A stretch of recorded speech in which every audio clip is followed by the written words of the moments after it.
falar sobre o hermafroditismo humano e como é que ele funciona. Mas antes de dar a introdução nesse assunto, vamos falar um pouco sobre alguns conceitos básicos. Bom, agora nós vamos falar a definição de alguns conceitos para melhor entendimento do assunto.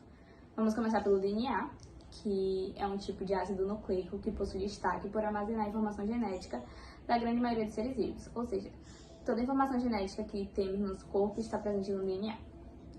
As gônadas sexuais são órgãos que produzem células sexuais, sendo os ovários representados pelo sexo feminino e os testículos pelo sexo masculino, além de ter uma função reprodutiva. São também glândulas do sistema endócrino responsáveis pela produção dos hormônios sexuais. Já os cromossomos sexuais é um tipo de cromossomo encontrado na maioria dos organismos e que determina o sexo dos indivíduos, ou seja, se o indivíduo vai ter XY, que é o sexo masculino, ou XX, que é o sexo feminino. Como ocorre a escolha do sexo do bebê? Bom, ocorre durante a fecundação do óvulo.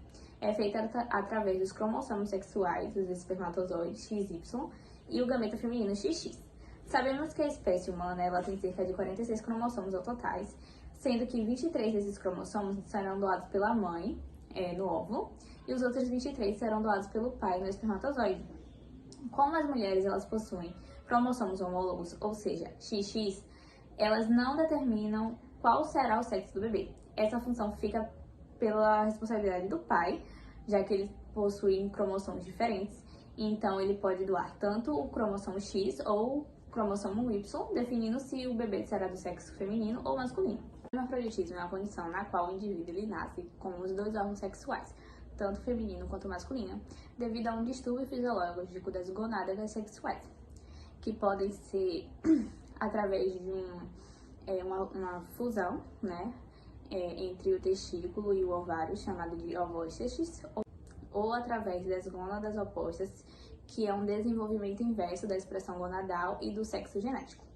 Normalmente, se manifesta durante a puberdade, cerca de 49,2% apresentam um aumento da mama e 50,8% apresentam menstruação. Bom, falando agora sobre um pouco da incidência e da prevalência, em 2016 foi realizado um estudo com cerca de 408 pacientes para determinar qual tipo de hermafroditismo eles tinham. Com esse estudo, chegaram à conclusão que 61,3% desses pacientes apresentavam hermafroditismo conhecido como pseudohermafroditismo masculino. Já 30,4% desses pacientes apresentaram o pseudohermafroditismo feminino e cerca de 8,3% desses pacientes apresentaram anomalias numéricas ou estruturais com ou sem mosaícismo. Falando sobre os tipos de hermafroditismo, temos três. O primeiro deles é o hermafroditismo verdadeiro, onde o paciente ele nasce com os órgãos sexuais, tanto feminino quanto masculino, internos e externos bem definidos. Temos também o pseudohermafroditismo feminino, onde a paciente ela nasce no sexo feminino com um par cromossômico XX, porém ela tem um desenvolvimento anormal do órgão genital, chegando a ter uma certa semelhança com o órgão genital masculino. E o pseudohermafroditismo masculino, o paciente ele nasce no sexo masculino, né, com um par cromossômico XY, porém ele não desenvolve totalmente o órgão genital masculino. Um dos fatores que levam a hermafroditismo são as mutações genéticas, como por exemplo, alterações no gene CYP21A2, que é o braço curto do cromossomo 6. Essa falha resulta na hiperplasia congênita da suprarrenal, que ocorre em 1 a cada 17 mil nascimentos e representa um grave risco de morte para esses pacientes, devido à desidratação. Essa mutação resulta na deficiência de uma enzima, a 21-hidroxilase, que por sua vez bloqueia a produção do hormônio cortisol. A carência do cortisol ativa a hipófise, que intensifica a produção do hormônio adrenocorticotrófico, ativador das suprarrenais. Em resposta a esse estímulo, as suprarrenais aumentam de tamanho e produzem mais hormônio masculino, a testosterona. Nos fetos do sexo feminino, o aumento desse hormônio provoca virilização, ou seja, as meninas nascem com hipertrofia do clítoris, que é um bolso escrotal sem testículos que recobre completamente a vagina. O diagnóstico. Para diagnosticar esses estados, segue-se usualmente um roteiro de avaliação detalhado, visando conhecer desde a história pré-natal da mãe até a condição atual do paciente. Durante a anamnese deve constar obrigatoriamente toda a história da criança. E também é necessário, durante a anamnese, investigar se houve ingestão materna de drogas potencialmente virilizantes ou feminizantes em período crítico da embriogênese, ou seja, entre a oitava e a 12ª semana de gestação, pois esse pode ser o motivo desse tipo de alteração resultante na criança. Muitas das etiologias das ambiguidades genitais apresentam transmissões genéticas autossômica recessiva ligada ao cromossomo X, autossômica dominante limitada ao sexo masculino, de modo que a presença de familiares afetados pode ser importante para fechar o diagnóstico. Pais consanguíneos têm maior probabilidade de gerar um filho com hiperplasia adrenal congênita, por exemplo, já que a herança é autossômica recessiva. Exame físico. Ao exame físico, é necessário verificar a presença de malformações. Um cuidado especial deve ser dado ao exame dos genitais. Apesar das características clínicas genital externa não permitirem um diagnóstico etiológico, são muito úteis para dirigir a priorização de exames e de testes funcionais que deverão ser realizados naquele paciente. Os seguintes elementos devem ser caracterizados ao exame físico.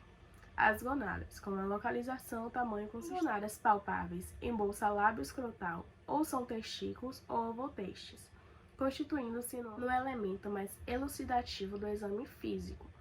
A ausência de gonadas palpáveis deixa o pseudohermafroditismo feminino ou hermafroditismo verdadeiro como hipótese diagnóstica sindrômicas mais prováveis.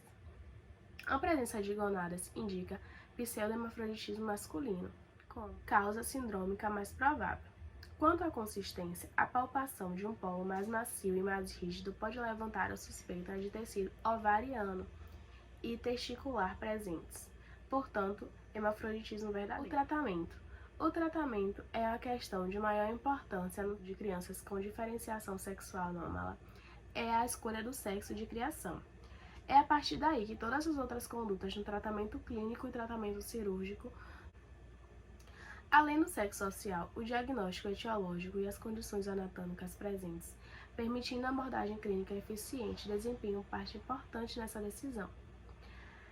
A partir dos 3 anos de idade, o sexo social já está plenamente estabelecido, pois ele acompanha do ponto de vista de desenvolvimento até a aquisição da fala. O hermafroditismo verdadeiro, apesar de ter uma apresentação fenotipicamente mais para o lado masculino na maior parte dos casos, deverá ter opção preferencial para o sexo feminino, preservando as estruturas femininas eventualmente presentes, como útero, trompas, cavidade vaginal e ovário. Em situações em que o ovo-testes esteja presente, a tentativa de separar cirurgicamente a porção ovariana da testicular poderá preservar a capacidade funcional desse tecido ovariano, com possibilidade de fertilidade. Essa conduta baseia-se no fato de que o tecido ovariano, no hermafroditismo verdadeiro, será funcional e anatomicamente íntegro, ao passo que o tecido testicular é usualmente disgenético. Em situações em que se opte por sexo masculino, devido a outros fatores, sexo social, por exemplo, a remoção das gonadas com colocação de prótese testicular é a opção preferencial. Nos casos de malformação, onde não temos uma base hormonal para alteração genital, a opção de sexo dependerá da avaliação das estruturas presentes e da possibilidade de correção cirúrgica para este ou aquele sexo. Num exemplo extremo, como o da agenesia do pênis, a opção evidentemente será para o sexo feminino, já que nenhuma técnica cirúrgica atualmente disponível permitiria a criação de um pênis normalmente funcionante nessas crianças. Após a escolha de criação, a correção cirúrgica virá a seguir, removendo-se toda a estrutura que não diga respeito ao sexo escolhido. Quanto à terapia hormonal, a única etiologia de ambiguidade genital que põe em risco a vida do paciente em idade precoce é a hiperplasia congênita de suprarrenal, e seu tratamento deve ser iniciado a partir do diagnóstico, com terapêutica substitutiva de glicocorticoides e, no caso de perda de sal, de mineral corticoide. Em época de puberdade, os casos que não apresentam gonadas funcionantes deverão ter uma puberdade induzida por hormônios exógenos. Assim, na idade óssea de 11 a 12 anos, inicia-se no menino o uso de testosterona, na forma de depósito, em injeções mensais, na dose de 100 a 250 mg por via muscular. A monitorização da idade óssea e a avaliação clínica das características sexuais secundárias e o crescimento físico irão determinar os ajustes das doses empregadas. Nas meninas, a indução de puberdade deverá contemplar a possibilidade ou não para essas adolescentes menstruarem. Quando houve remoção do útero ou quando não houve desenvolvimento uterino, evidentemente não necessitaremos de terapia hormonal cíclica.